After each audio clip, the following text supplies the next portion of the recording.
Hello and welcome back to my craft room. It's the 2nd of February as I'm recording this. It'll be a couple of days before it goes out though. And I've been very busy so far this year, fulfilling my promise to myself to finish what I've started. I have 2 mantras for this year: finish what you've started and use it or lose it. I have kind of told myself I'm not allowed to start new projects until I've finished one that I've started. But I have got a couple of exceptions to that rule, and one of them is Stitch Kit. So Stitch Kit are going to be highlighting a different one of the crafts that they cover every month. They have 6 disciplines. This month we're looking at cross stitch and embroidery, and so they do regular monthly subscription boxes. They also do one-off boxes, mystery boxes. There's all kinds of options. They are so flexible. One of the big differences about Stitch Kit is that each one is custom made for that person. When you order, you fill in a questionnaire and change up the box to suit your preferences. The one they've sent me this month was a one-off mystery box. A cross stitch and embroidery one. In fact, this is embroidery rather than cross stitch. The box they sent me was a £50 mystery box. I went to Amazon and did a rough tot up, and by my reckoning it was like 80 quid's worth. Brilliant value, all lovely quality things, and a very inspiring box. You'll see in a sec. So very good value, but if you want to have a similar box yourself but don't want to spend that much, you can choose a lower price point. You can go on and order a mystery box, choose a price point from £25 upwards, and let them know what your preferences are, and they'll make up a box accordingly. So I will explain a bit more about that when we have a look at the actual contents of my box, because it'll make more sense. We have a discount code which I will put in the description box as well. Here it is. Oops, hang on. Yes, I will put it in the description box anyway. So that will make the box £45. That includes post and packing to the UK. Unfortunately, they're not able to post outside the UK at the moment. You could also choose a mystery box. Choose your price point from £25 and upwards. And if you choose the cross stitch and embroidery discipline, you can use the same discount code and get 10% off it. So you could choose a £25 mystery box, still get the 10% off, and they will adjust the contents accordingly. I'll go through that a bit again when we look at what I've actually got in here, because it'll make more sense. You could also choose to go for a monthly subscription. Again, if you choose the craft of the month, which this month is cross stitch and embroidery, you can use that discount code and you'll get 10% off your first box.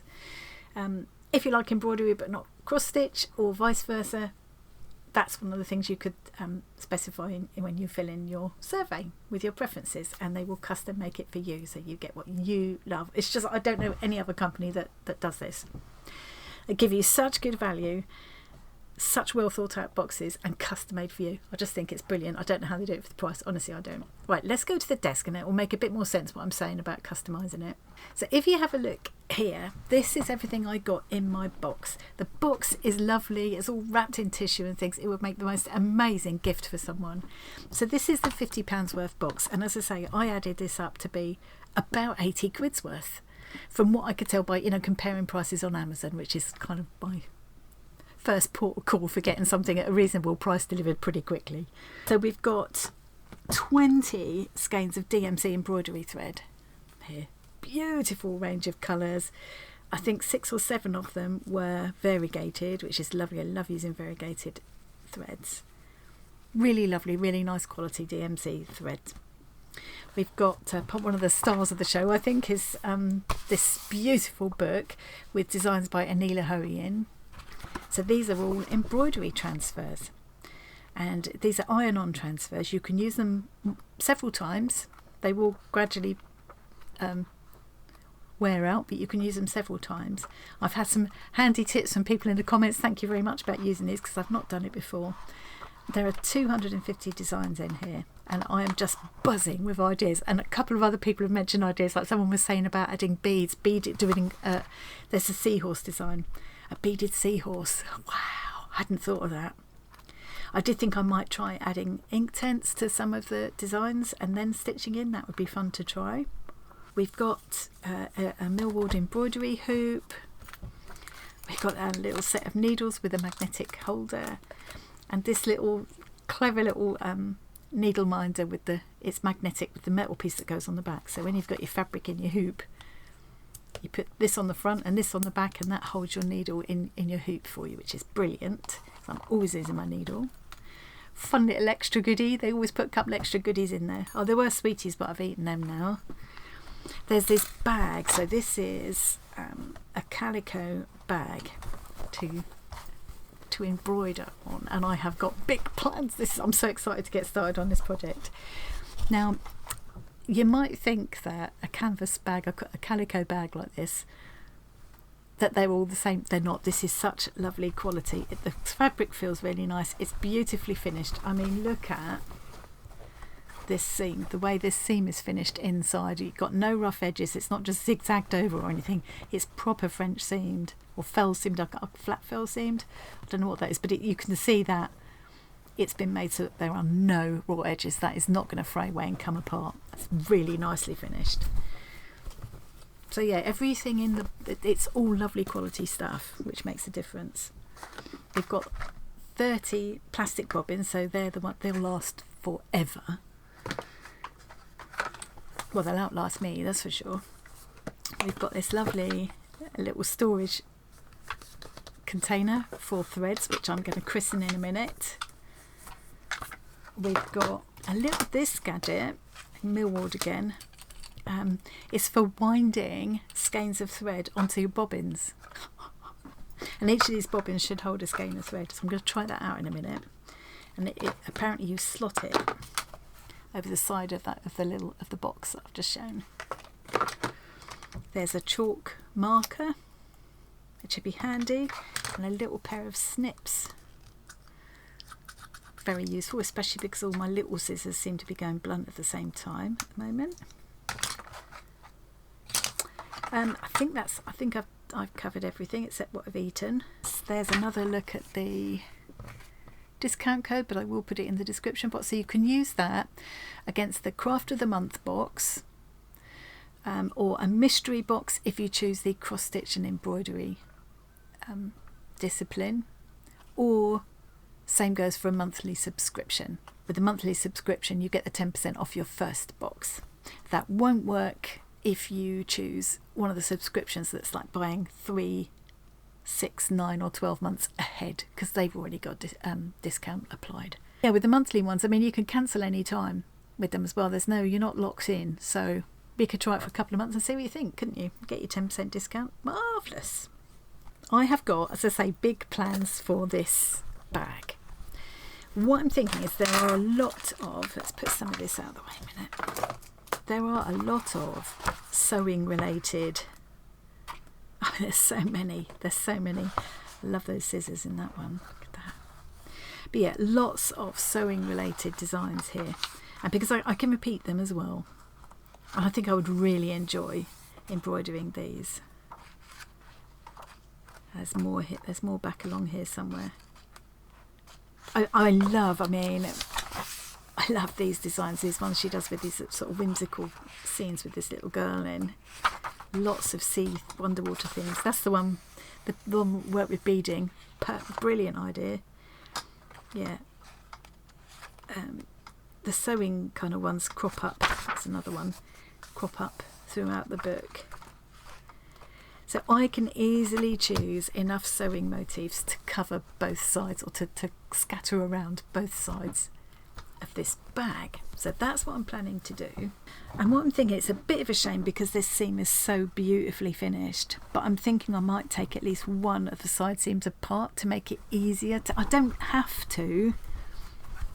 I could easily get my hoop in there and stitch. I just think if it's taken apart it's going to be a bit easier, especially from the point of view of showing what I'm doing on camera. So I'm probably going to do that.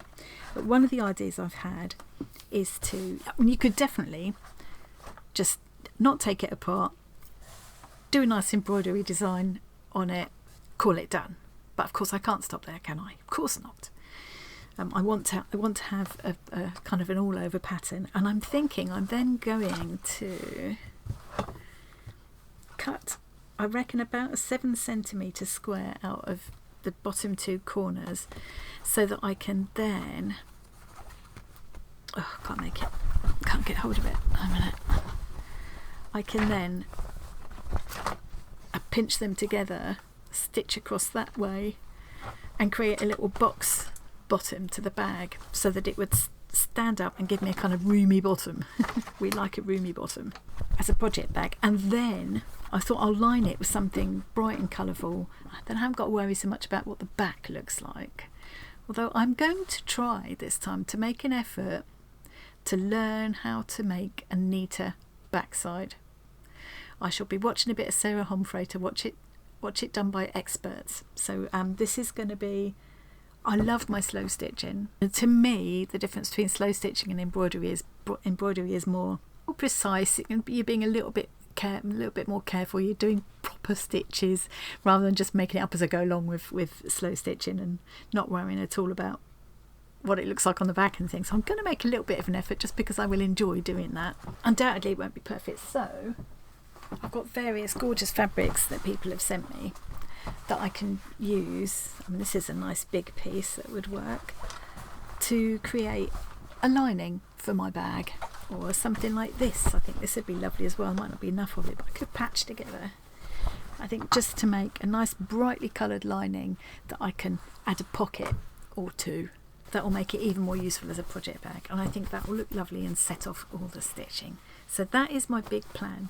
There are so many plans. I mean, I've got plenty of plain cotton that I can stitch into, and even things like these. I thought if I did these individually on small squares of calico, like where I've got small leftovers from where I've been making my keepsake books, do them on little squares and turn them into nice handmade greetings cards. That would be good, wouldn't it? Some of them are a bit, I love these origami ones. They're ones that I might try colouring with Inktense actually. I think this would look lovely as a little framed picture. It's just so many ideas. I always love a bicycle motif. Endless. There is so much inspiration in this book, honestly. I'm absolutely bursting with ideas. Do please let me know if there's, also shout up in the comments if you've got any questions about the whole how this works. The Craft of the Month box is a whole new idea that Kirsty and Rachel at Stitch Kit have just come up with, so it's all very new to me, but do ask questions. They often pop in and do have a look, and we'll answer comments as well if they can help. You can also email them. Their emails on their website. Suppose I do kind of have one more mantra this year, which is everything in its place. I'm trying to make the effort. I've tried to organise things so it's not too difficult to put things away again after I've finished, and I'm trying to make myself tidy up between projects so things don't get out of hand again. I think one of the first things to do is to try out this little gadget and wind off some of these beautiful threads onto the bobbins. Let's see how it works. Gadgets are wonderful when they work well, not so wonderful when they don't. The picture shows this being slotted onto the side. Oh wait, you slot it so that this bit fits over that. Okay, that holds it better. So I've got more than enough bobbins here to hold all of these threads, so I can add some more in as well. So let's try one of these. So I'll want to, I think you usually find that there's two ends on a skein of embroidery thread. If you pull the right end, it just pulls and pulls and pulls, and if you pull the wrong one, it just tangles up. That's obviously the right one. Okay, right. So this is going to go on there like that. Okay, I think that's supposed to go out there. This is supposed to go in there. Okay, so you sandwich that in between there. Right, let's fingers crossed that's going to work now.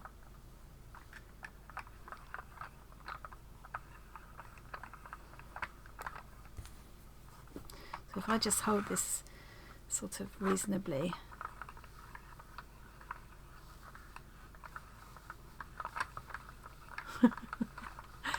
Oh, look at that. To be honest, it's probably a bit of an unnecessary gadget, but you know.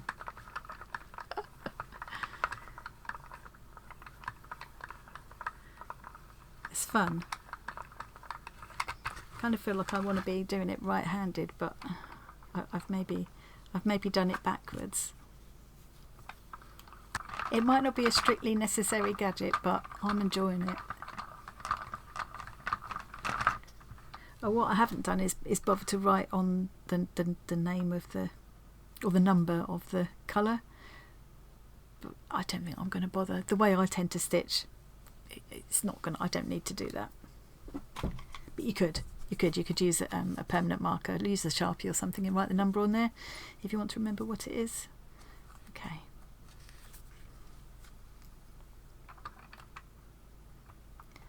Pop that through there. Put the little peg in.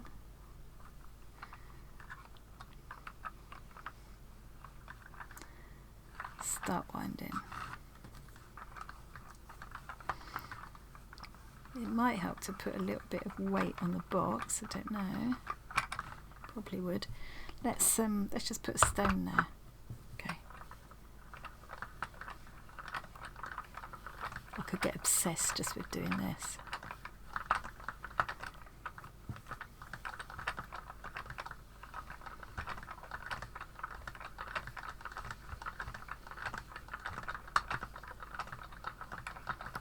For some reason I'm finding out if I just keep it still, it seems to be automatically going back and forth across the bobbin. How would that be? It's just making itself do that. Is that some kind of wizardry? Look, it is. It's going back and forth evenly across the bobbin. I am not doing that. I'm just holding it still. Is there some physiological reason that I should understand why that is? Tom, are you watching? Why is that happening? Can anyone tell me?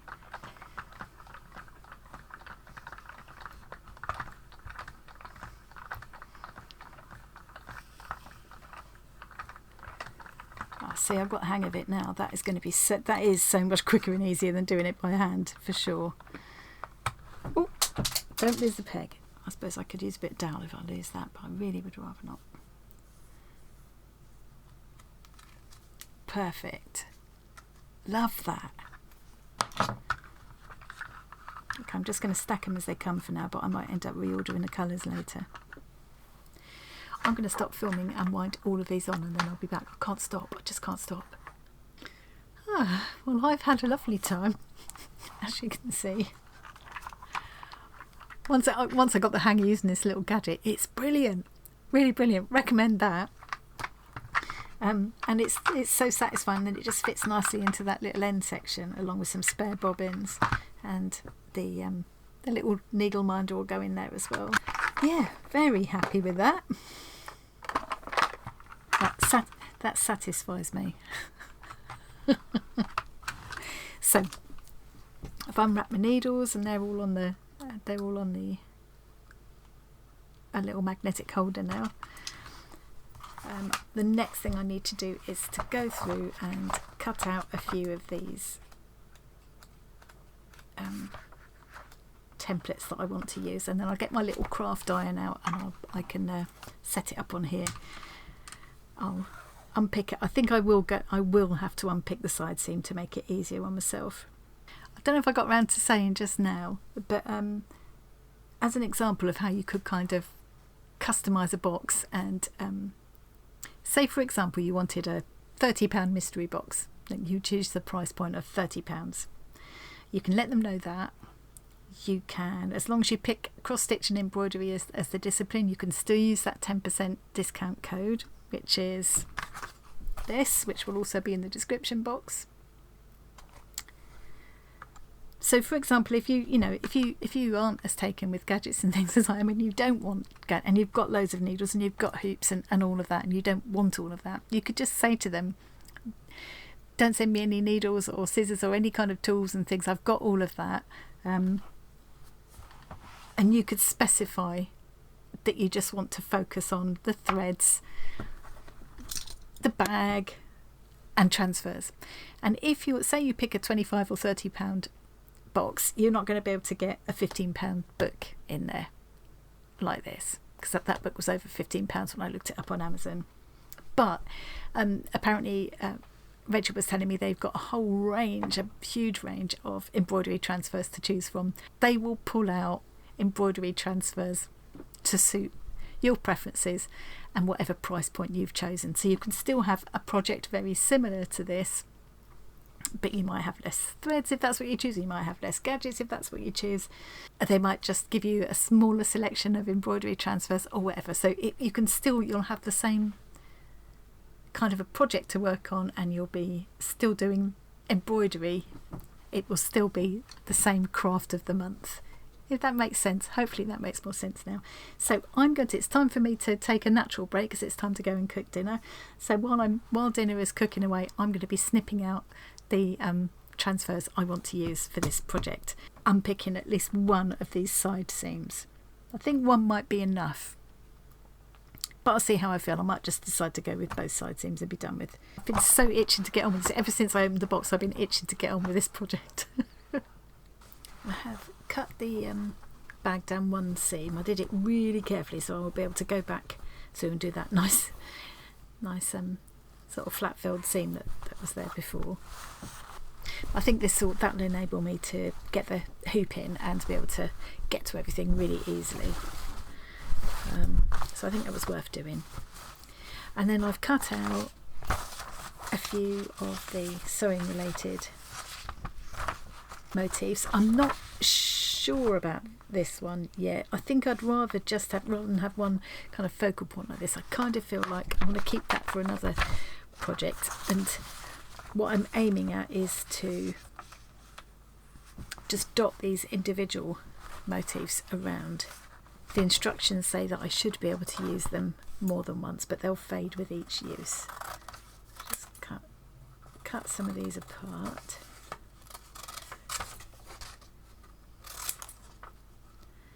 I've got my little craft iron heated up,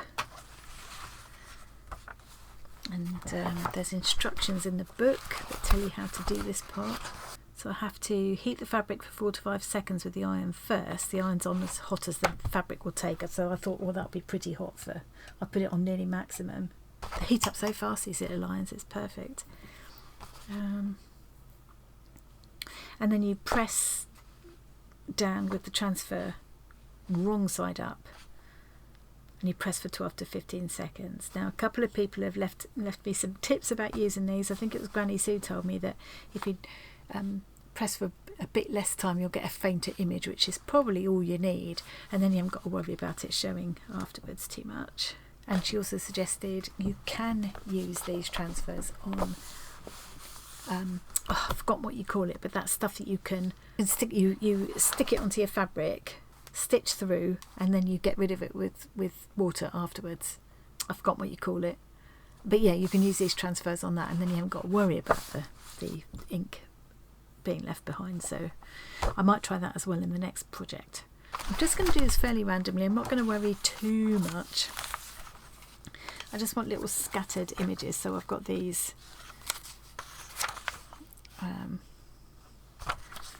embroidery thread bobbins. Let's just cut a little bit more of that off. Oop. Love that pair of scissors. I think it kind of needs to go that way up.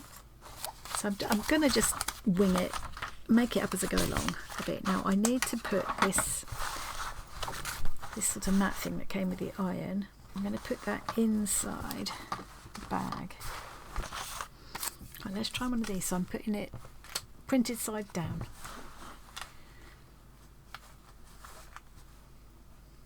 Oh, and I have to warm this up for 4 to 5 seconds first, don't I? 1, 2. Right, now pop the transfer down, and then you just hold it down for 10 to 12 seconds. 2. So I'm just going to stop. Oh, I've lifted it up now before I meant to. I was going to say I'm going to stop slightly short of that, And because on Granny Sue's advice, if you don't press it down for quite so long, you get more uses out of it and it comes out a bit fainter. And that was plenty. That was half the time they said. That's plenty. So yeah, I'm not gonna. They say not to move the iron back and forth once you put the transfer down, because that can result in your image smudging. So based on that experience just now, 1, 2, 3, 4, 5. What I was going to say is that you should be able to lift it up and just peek up like that. Obviously I couldn't, because I don't know if it was static or what, but the transfer lifted up with the iron. But that's fine. I know that 5, if I count to 5, that's more than enough there. I don't need a very, very dark impression to follow. I'm going to dot one of these down here now as well. Fabric's heated up, pop it down. 1, 2, 3, 4, 5. I'm going to try 4 next time, because that's nice and clear, isn't it? Okay, let's try a different image now. I love these little scissors. I'm going to do some of these little scissors.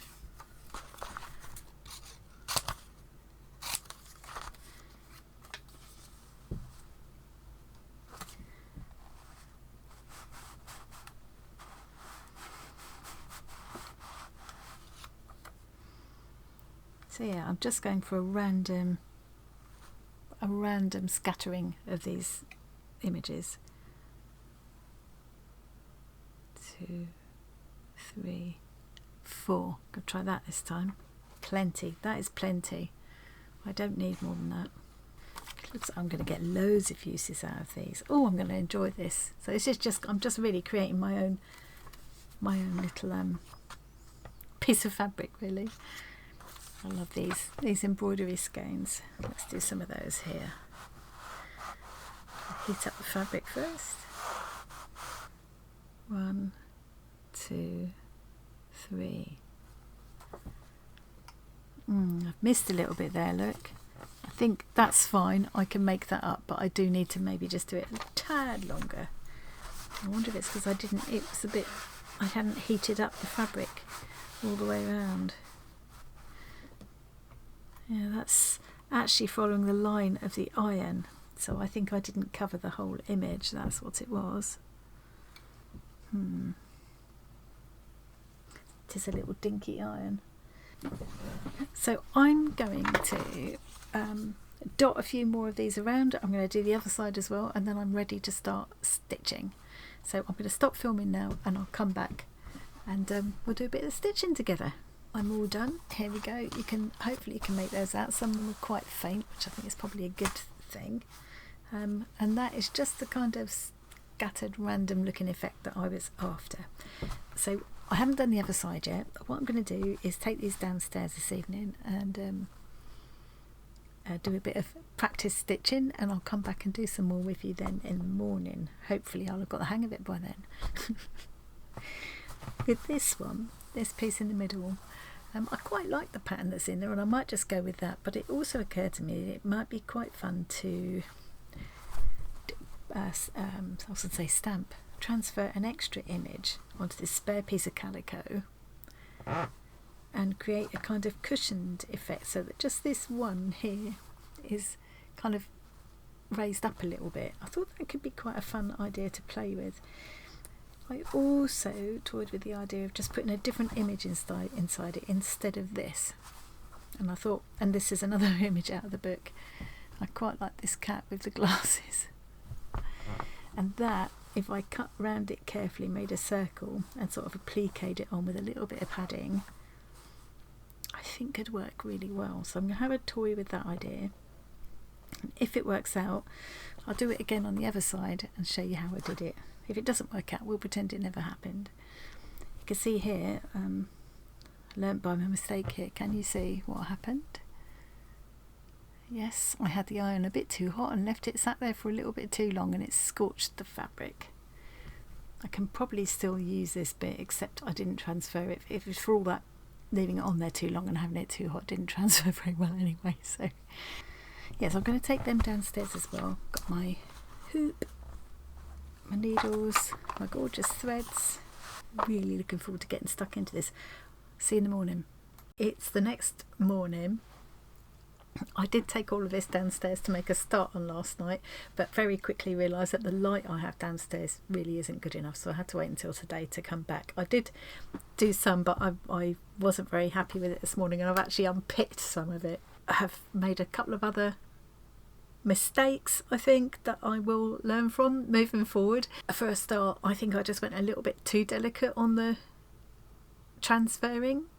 So I did it for a bit less time than they said, if you remember, so that it would leave a fainter impression.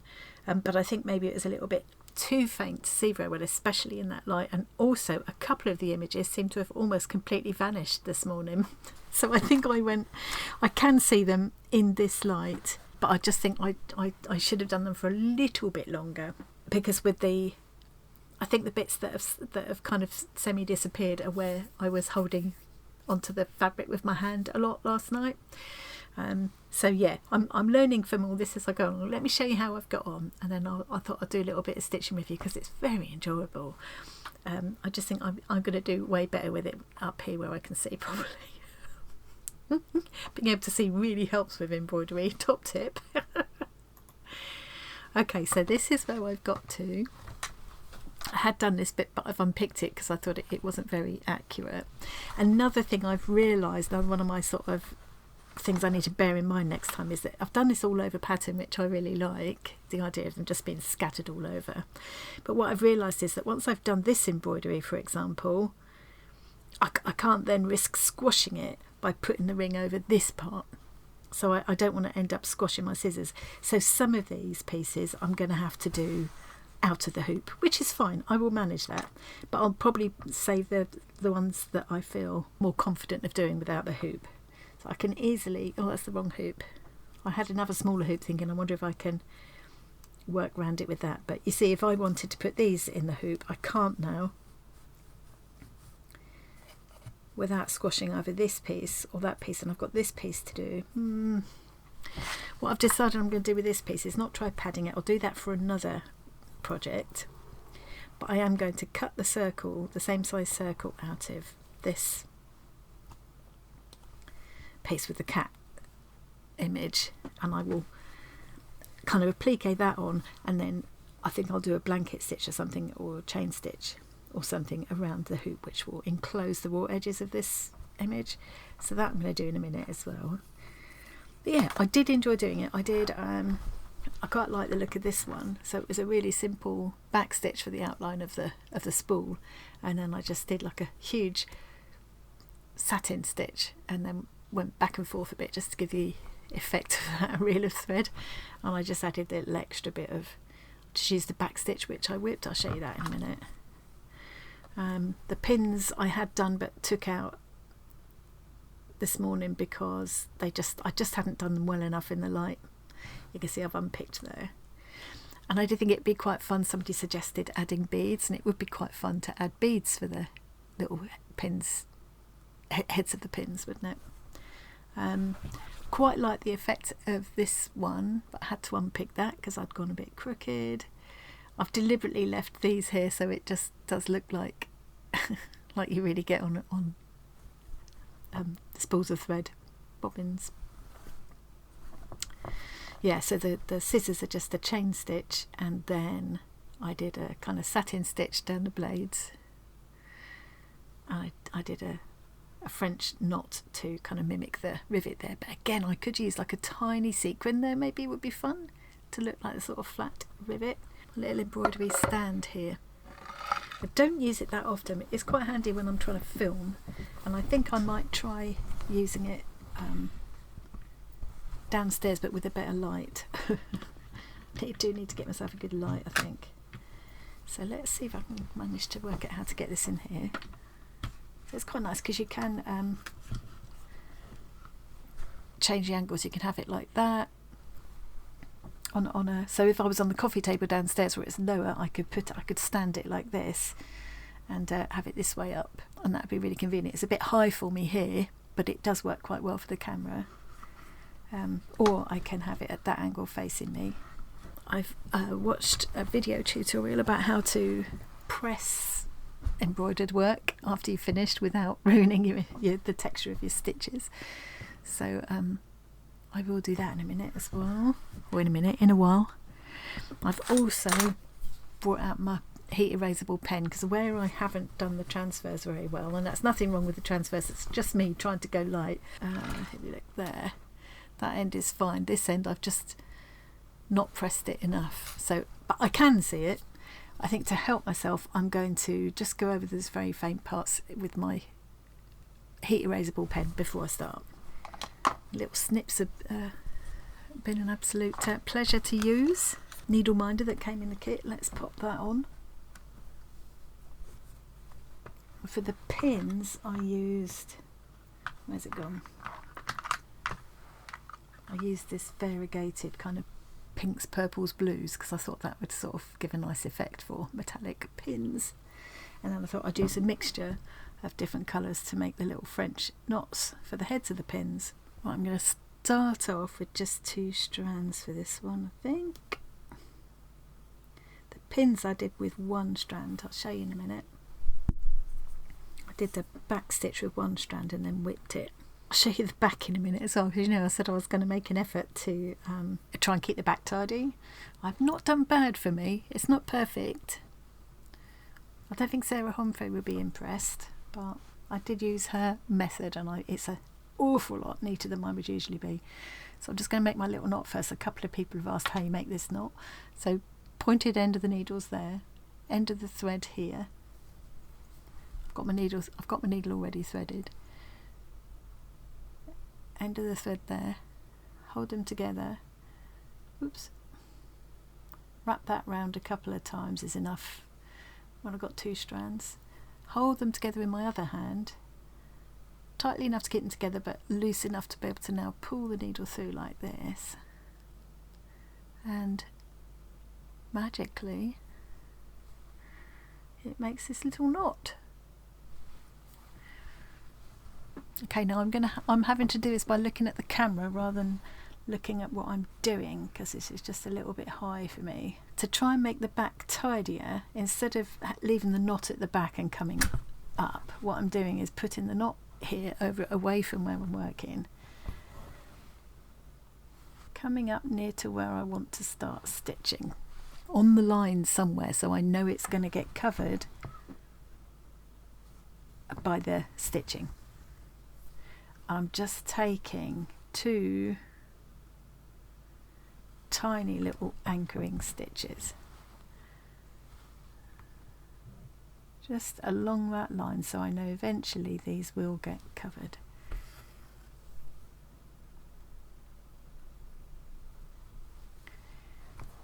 And now I'm going to come up at the beginning of where I want this line of stitching to start. It's difficult when I can't get my head right over it. There we go. And I'm going to do quite small back stitches. I don't think I did them small enough last night.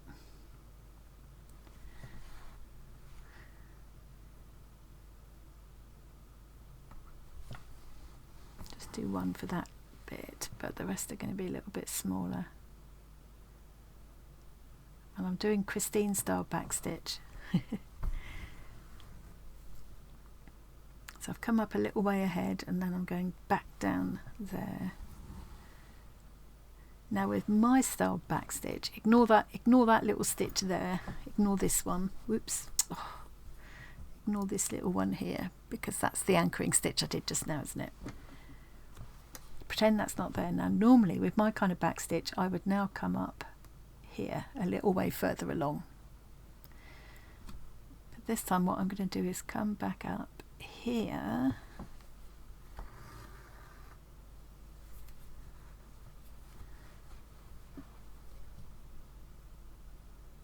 and take another little stitch, and you can see that's now covered that anchoring stitch. And now I'm going to go a little way further along and then go back, go down there. And now I'm going to come up a little way further along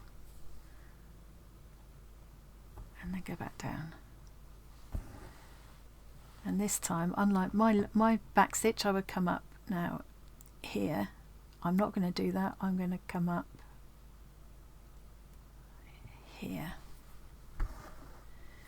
And what happens is with this style of back stitch is on the back it just looks like a running stitch rather than the kind of overlapping effect you get with the more traditional back stitch, or what I think of as the more traditional back stitch.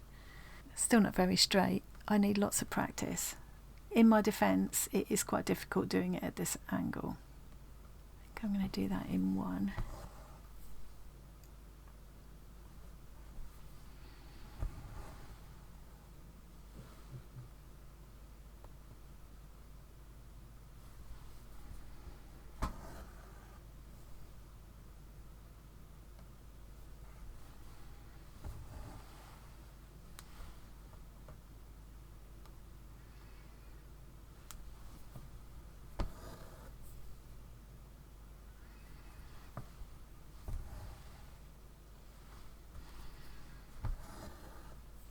This is doing embroidery like this is different from slow stitching because I'm trying to be more precise, but I actually find that very relaxing. Now I'm going to try and go underneath this faux sort of bit of thread that I've done here. So I'm going to come up just ahead of it and then wiggle my needle underneath. I wouldn't normally have to do that because initially I did this bit first and then I put that faux thread over the top, but I'm just having to finagle a little bit. There we go, that's got it underneath. Back down there. There we go, you'd never know I made that boo-boo. It's just between us chickens. This line is now quite faint because I made it faint on purpose, and I've already stitched into it and unpicked this bit of stitching once, and I've sort of handled it quite a bit, and I think so that's quite reassuring that the ink isn't going to be too obvious in my finished piece. It's so much easier with good light. Definitely good light is a must for doing this. Don't have to do it with fancy embroidery stitches. I mean, these aren't fancy ones anyway. I'm going to keep it quite simple. I think some of the other designs, especially, I like the idea of, if you look at on the front of the book, oops, I just dropped all my transfers everywhere. The different stitches they've used to do the fox there. So you've got a whole lot of French knots for that fluffy chest, and then this kind, I've forgotten what you call that stitch. It gives that kind of basket weave effect. That's quite fun. So yeah, there's a good opportunity to try lots of different kinds of stitching with these, which I will be experimenting with during the course of the month. But for this one, I'm going to keep the stitches pretty simple. It's basically going to be a back stitch, chain stitch, French knots, and I will whip some of the stitches as well, and a bit of satin stitch, maybe blanket stitch. So nothing kind of fancy, they're all fairly basic stitches. But I thought, well, I'll show them all because, you know, you can, if you don't want to see this bit, you can always skip over. But I know there are some people who are more beginners to stitching who have said, oh, it'd be nice if you would show the stitches better. So that's what I'm going to do. Since I got this fancy new camera stuff now, I can actually show it a bit more easily. I'm doing a much better job of keeping to the line than I did last night, but you can see it's still a bit sketchy looking, but once I whip that stitch it will sort of define it and make it bolder as well. But another thing I would probably quite enjoy doing, and I will experiment with, is perhaps just using one strand of thread and going around the line twice, slightly, and going slightly off the line, so it looks sketchy, like as if you had used a fine liner pen in a sketchbook and you went over the line a couple of times, you get that sketchy look. I think that would be really fun to play with as well. Because I'm trying to talk and do, I'm losing the rhythm of this stitch, forgetting when I'm going forward and when I'm going backward. I have to keep checking. And it did occur to me that I would like to try some of these designs on darker fabrics as well, which of course these transfers won't work on that, but then I could use the idea that I think it was Granny Sue suggested, where you can put the transfers onto the stuff I've forgotten the name of. It's like a non-woven kind of fabric that you iron on. You can iron the transfer onto it or draw a design onto it. Then you apply it to the fabric, stitch through, and then you dissolve you dissolve that backing away afterwards. I'm not explaining myself very well at all, but I did get some. So what I could do is put the transfers onto that, apply it to a darker fabric, and stitch in bright colours on the darker fabric, because some of these colours show up really well against the dark background. So I'm going to be trying that as well, because I just think there are all kinds of different things I can do. Put your own little twists on the designs like I have here, just adding these extra bits of thread across, doing the little strand coming off there, add a little scissor keeper there. What I've done with the pins is, instead of just doing the straight lines, I've left a gap there, as if the pins have gone, oh, there we are, as if the pins have gone underneath the fabric, gone, you know, in and out again. And I know you can still faintly see the line at the moment, but of course that will fade. If there was a pin through there, you would get a faint line anyway, so I decided not to worry about that. So yeah, you've got some scope to put your own spin on it. I just think there's so many of the stitches that I've been learning, like following along with Create and Craft with Christine's Dictionary of Stitches. I started to learn lots of different stitches. I'm going to come back to that project very soon as well. And I just think this would be a good opportunity to try some of those stitches that Christine demonstrated. That was such a lovely little series she did. It's still there. She did them as live premieres. They were all quite short. There were loads of them, like 170 something, I think, going all through the alphabet. But each one is relatively short and sweet, and are very easy to follow along with. So, right, what I'm doing now is whipping the stitch. So I'm coming up at the beginning of the line. When I get to a corner, I go back down and come up again to try and keep the corner sharp. So I come up at the beginning of the line, then I tend to use the back end of the needle because it's less likely to catch in the fabric, because I don't want to go through the fabric. I just want to basically wrap this thread around the stitching I've already done. So I'm going into each stitch. I'm going to have to use the pointed end because it won't go under. That was quite a small stitch. I'm going back through the stitch like that. And then making sure I come back in the same direction each time, back under the next stitch. Actually, that needle's not catching too badly.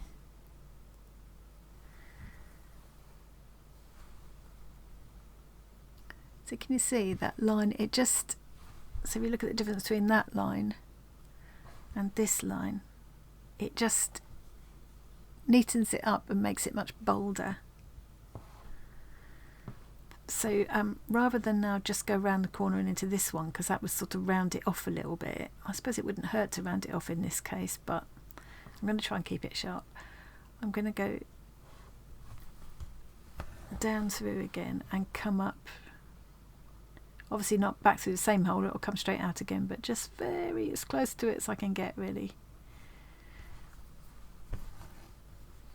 And then start on this line in the same way, making sure I go the same direction each time. So in this case I'm going right to left. As I say, sometimes it helps to go through with the wrong end of the needle because you're less likely to catch the fabric. But in this case I'm finding it difficult to get under the stitches. So I did also think I've got some lovely little pieces of linen that I got from B. Henderson, and I might try transferring some of the transfers to that linen fabric and making some little pieces that could be framed or would make cards.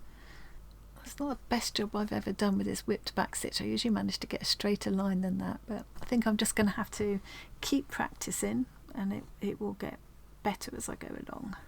And I like doing the same with chain stitches as well, just whipping them to get like a kind of corded effect. Back down at the end of the line. The other thing I mentioned, which I would definitely be doing, is trying colouring some of the images before stitching into them. and I will use my old favourite Inktense for that. But as Christine showed, you can do a similar thing with lots of other art supplies you might have. I think she used even coloured pencils, normal coloured pencils, different kinds of markers and stuff she experimented with, especially if it's something that's not going to be washed. So yeah, it's not the best job I've ever done of this whipped backstitch idea, but you can see the idea how much better of a line it makes. And yeah, I'm hoping that practice will make perfect. I don't think I got around to whipping this one. If I did, I didn't do a great job of it, so I'm going to go around and do that now as well. And you can see, I think on that second one, that's given a much better line, so maybe I'm just getting tidier as I go along. What I might try doing is giving this one a second whipping and see if that improves things. And then to fasten off at the back, I can now cut this piece off that I just did to start it. I can just cut that now, because those anchoring stitches are in under all of that stitching there. They're not going to go anywhere. And then if I just loosen this off so that I can twizzle this round, let's have a look at my messy backside. So you can see, if anyone who's used to looking at my messy backside will know that for me this is extremely tidy. So that's the end that I cut away where I had that knot on the front. That can just be snipped right back now. And you can see this kind of what looks like a running stitch at the back there is the back of that back stitch. So it's a lot tidier than the usual back stitch would be. This is where that kind of giant satin stitch has gone. So to finish off, I'm just going to create a little knot around this last stitch here. So I'll put the needle through, but before I let it go completely through, I'm going to put the needle back through that loop, which will make a little knot. Just weave that through a couple of the stitches there to keep it lying neatly. So of course this is still going to show on the back. It's not going to matter to me because I've got my lining I'm going to put in. So, and the pins were kind of the same but more delicate because I just used the one strand. Like I say, I used this one because I thought it would have quite a good kind of metallic-y effect. I could use actual metallic thread, but I thought I'll use what I've got in the kit. So I want to make another pin head. Let's have one of these. Let's have one in this bright pink. Got 4 strands left there where I used 2 strands just now. So I'm going to use all 4 strands this time because I want to get a nice chunky French knot for the head of this pin. Put my needle down a little way away from where I want to work with that knot to stop it coming through. Oops, and coming up where I want to start. And I'll just make a little anchoring stitch or 2 there. And now before I put the needle back down through, I've come up where I want my knot to be. I'm going to wrap this thread around a couple of times. I've got 4 strands, so I don't need to wrap it a lot. Really, with a French knot, I think it's only supposed to be once anyway, but I do sometimes do more wraps just to make it chunkier. So now I've put the needle back down through where I came out. I'm keeping, this is where it is nice to have it on a frame, I'm keeping a bit of tension here as I pull the needle through.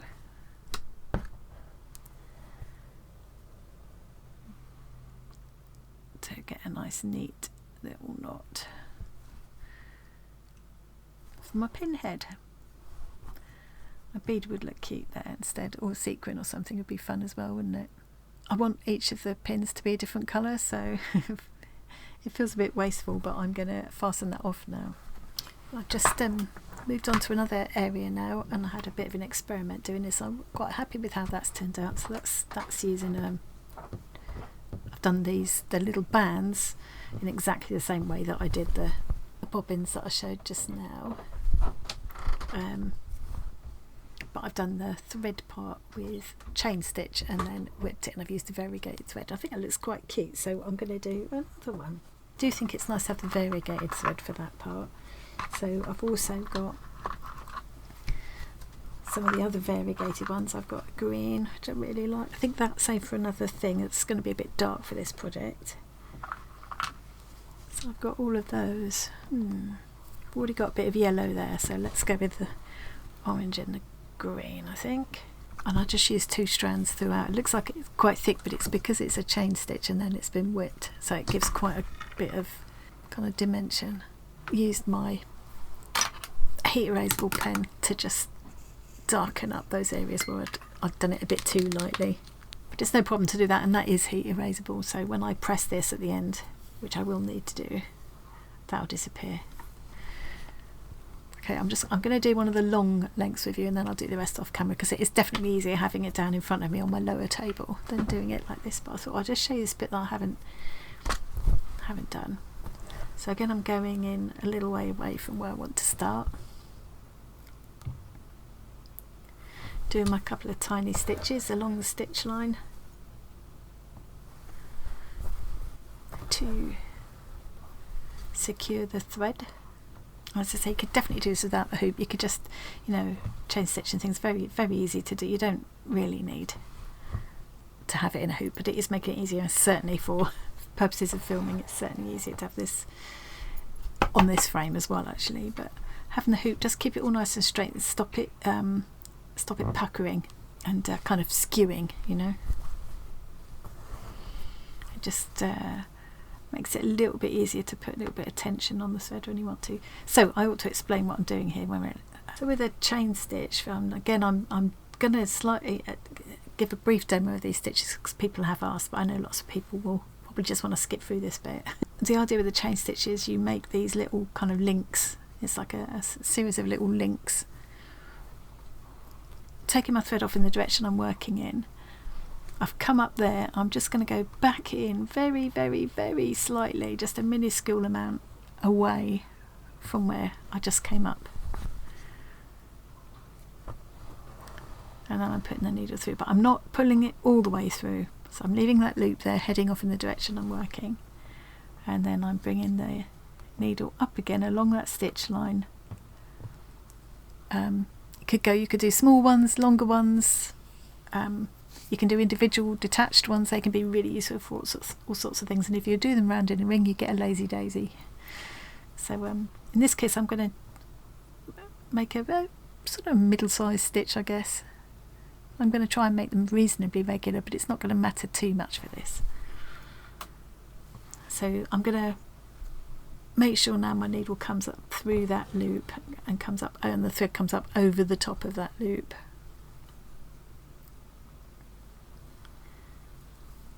So that it catches the loop and stops it pulling back through, and that's created a little link. And now again going back down very, very close to where I came out, creating this loop pointing off in the direction I'm working in.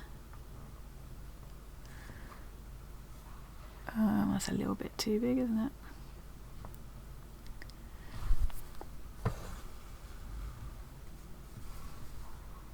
Again, I'll just carry on like that. Right, let's just get myself to the end of this line. Finding this extremely relaxing, this little project. Right, okay, so I've come down to the bottom now to where that line is. What I did with this one was I stitched these paper wraps in first, which is probably a better idea, but I just wanted to quickly show you this bit. I think it'll be fine to do it after anyway. So now I've just gone very slightly to one side of that where I last went down there, and bringing the needle all the way through, and now I'm just going to whip it again. It could be useful to go back through with the blunt end of the needle. In this case I think it will be easier, and I'm choosing to go right to left. Don't matter which way you go, but you just need to do it the same way each time. And if you're whipping a stitch when it's on a curve, it's easy to go. It looks better if you go around the outside of the curve, so go from the outside of the curve in each time. You'll see, you'll find out, as soon as you do it, you'll find that out for yourself, I'm sure. Whip that all the way along. I might have gone twice through that one last stitch, don't matter. And then when I get to the end, I'm just going back down there again. And then coming up and doing the whole the whole thing again until I filled all of that in, and where I had some odd little gaps I went back in again. By that stage, because it's variegated thread, a darker area had come out, so it worked out quite well that I then had some little darker lines here, which looks quite good, I think. And here I made sure that I started these two little areas I did separately. I started with the lighter end of the variegated thread with the knot in it, started off with that end, and then by the time I got to here and whipped this bit, I'd got towards a darker area in that length of thread, so I got that, and I made sure that happened on the same on both ends, if that makes sense. So it gives you that nice sort of shaded effect. So yeah, that's all that is really. I'll come back, I think the next I'll come back and show this, and the only other different thing is going to be that centre, that kind of ring that I've got in the centre that's half off of there at the moment. That's going to be a bit different. But other than that, I'm going to do this off camera now, because I don't want this to get like massively long, and also because it is just a bit easier to stitch these off camera. Well, it's the third day. I'm feeling a bit under the weather at the moment still, so I'm not getting on with things quite as well as I normally would, but I've been having a lovely time doing the stitching. It's very therapeutic and relaxing to do whilst sitting and watching a bit of something in the background. So I think I've got to accept that I'm not going to complete this whole bag in one video. That's nuts, because I need to just enjoy the whole process, otherwise what's the point? So let me show you how I'm getting on, and then I'm gonna perhaps do a little bit more stitching now and then finish up this video.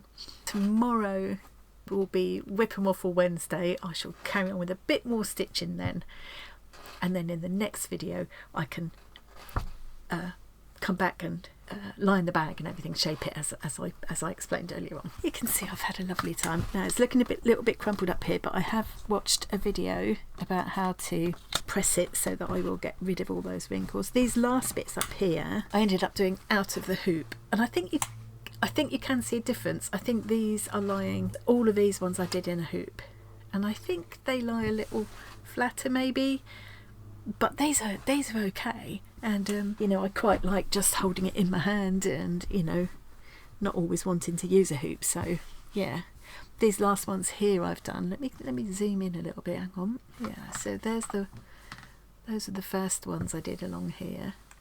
I did discover. So I discovered with the French knots for the pin heads. So those are French knots. With these next ones, I tried colonial knots. I think they give a neater knot. I did them using 4 strands of the thread, and I think those are about right, so I'm going to use them in the future. The scissors I've tried various different ways. So with these ones I did chain stitch for the handles, and then a satin stitch for the blade, and a big French knot for the little rivet.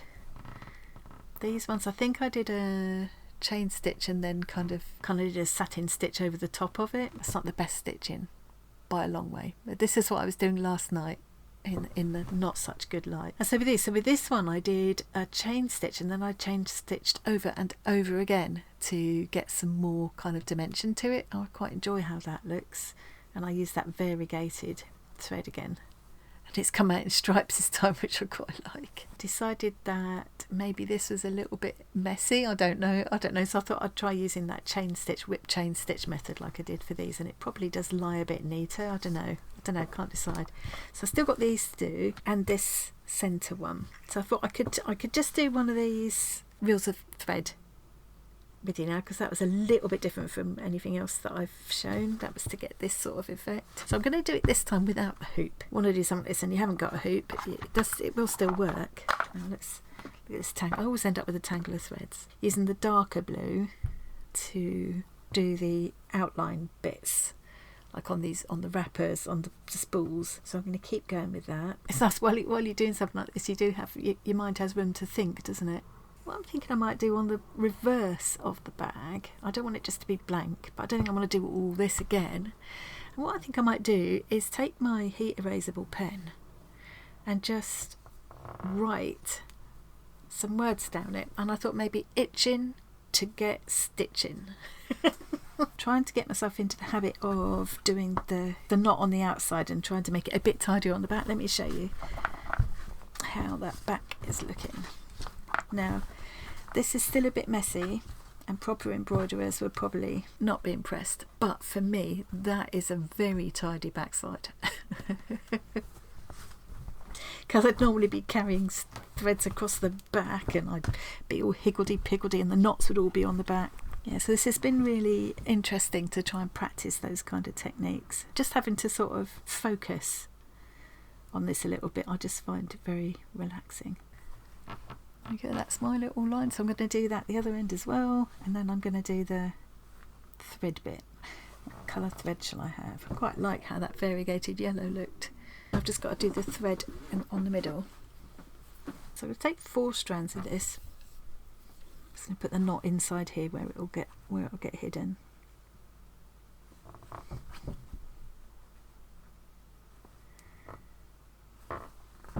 I'm going to do a fairly chunky back stitch along these two long sides, because I'm hoping that will give me a bit of a neater edge to my what's basically a kind of like a satin stitch really. Again, I think I can just lose the knot in here. So I'm going to just do like a giant satin stitch, I guess. The knot will be hidden inside here, and I've brought my thread up where I want to start. Now I'm going to go across.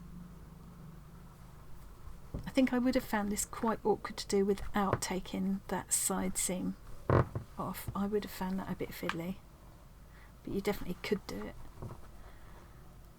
So I've gone across there, and then I'm going to take a tiny stitch, rather than just keep going back and forth and waste thread underneath. I'm going to take a tiny stitch down like that and come up again. Across here, I'm going over the top of that back stitch that I've made, but keeping very close to it. I don't want the back stitch to show, I just want it to be like an edge underneath, and it may help to make it a little bit raised. So rather than carry the thread across the back and come out again, I'm taking a small stitch here and going across again. It's less wasteful on the thread that way. I need these to be pretty close together because I want it to look like a whole lot of thread wound on a spool. I think that's going to work pretty well. And then what I did with this one was run some, kind of crisscross them, and then I took a line of thread here. I think that was a whipped back stitch again. Ended up mixing in some of the paler pink as well, so I'll get like a variegated effect.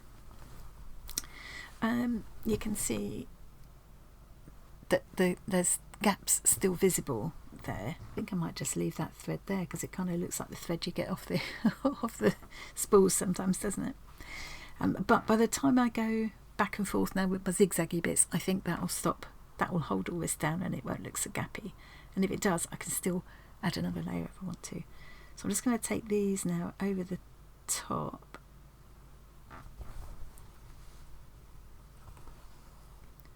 So I'll take some of this paler one over the top up this end, and then at the other end I'll put some of the darker one over, so hopefully it will kind of give a variegated effect, which is what I'm after.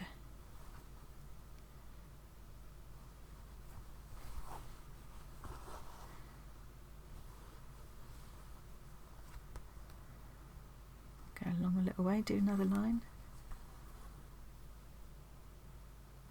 I want that to be the same angle, so I'll just hold that down like that and then pop the needle through.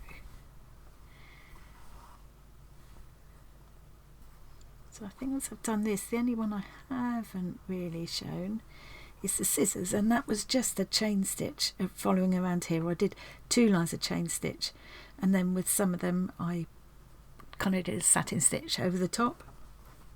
And then the only other thing that's going to be different is this, where I'm going to do the separate little cat face, cut out a circle, and I'll apply that to there. I'll probably end up, that'll likely be what I'm doing at the Whip and Waffle tomorrow. Oh, and I'll do the writing bit as well. and that way my bag will be all ready to cut the shape and line it and everything in for the next video. Because I'd quite like, during the course of the month, I would quite like to try at least a couple other projects with this kit, because there's plenty of threads there still. Yes, I'm going to go through and do same again now with the darker pink, and I think that will give me the look I'm after. Right, ready for the last little bit for today. So I finished going back and forth with the two colours of pink and got that kind of variegated effect I was after. I'm going to leave this little tuft of this little end of the pale pink there coming out, because it kind of looks a bit like you get on the spool sometimes anyway. And I'm going to do the same thing with this darker pink. In fact, I'm deliberately leaving a longer end, so I'm going to put my needle through there, leaving the end sticking out like that, because that appeals to me. And then off the side here I'm going to create a sort of wandering bit of thread. Just take my thread for a little walk a minute. I could draw a line first if I wanted to, but I'm not going to worry. My little spool of thread. So let's get me some kind of a thumbnail. I move my messy threads out there. Mind you, that is real life, isn't it? There, I think that kind of I think that shows enough. So I'm going to carry on with that for the rest of today and this evening. It's so relaxing. I'm really enjoying it. I'll probably be still doing it. Oh, excuse me, I'm croaky now. I'll probably still be working on it for the whip and waffle tomorrow, and then I'll be all ready to come back and finish putting the bag together. The words I'm going to put on the back, I'm probably just going to freehand write them with my heat erasable pen, because that works quite well for me. I'm quite sort of confident in doing that, and I want it to be my own handwriting. There are lots of letters I could use. There are letter transfers, 2 or 3 different kinds in the book, but I kind of like the idea of it just looking like my own handwriting, and I'll do it in that variegated blue maybe would be nice. So that's it for me today. Thank you so much again to Kirsty and Rachel for sending this box. I will link to the Craft of the Month section on their website in the description box, so you can go and have a look if you like. Just to sum up, you can go, I've been using a £50 mystery box, but you can go from £25 and upwards, or you can go for a subscription, or you can go for the Craft of the Month box, the Arty Farty Annie one-off Craft of the Month box. You can use that discount code on all 3 of those to get 10% off your box. I'll leave you to check them out and ask questions if you've got any idea in the comments here, or you can email Kirsty and Rachel. So thanks again to them for sending me that. I'm having a lot of fun with this, and I think I've got so many more. It's sparking off so many more ideas. I've got lots and lots to play with there. And as always, at the end of my videos now, I'd love to say a huge thank you to my channel members. We are 34 in number now, 34. The latest member is Parry Bird. Thank you, Parry Bird. And as I'm speaking, all 34 members should be scrolling up here. I'm so grateful to them. It means the world to me and to Tom. If you don't want to join or can't join, don't worry about it. You can still show your support just by watching the videos, leaving a like, leaving a comment, subscribing. That doesn't cost anything and is all very much appreciated and helps us to grow. So thanks very much again. Hope you enjoyed that, and I will see you again. Next video will probably be Thursday or Friday, but I'll see you again for the whip and waffle. Don't forget, whip and waffle from 2 PM to 4 PM UK time every Wednesday afternoon. Chilled out crafternoon. Thanks for joining me today. Stopping waffling now.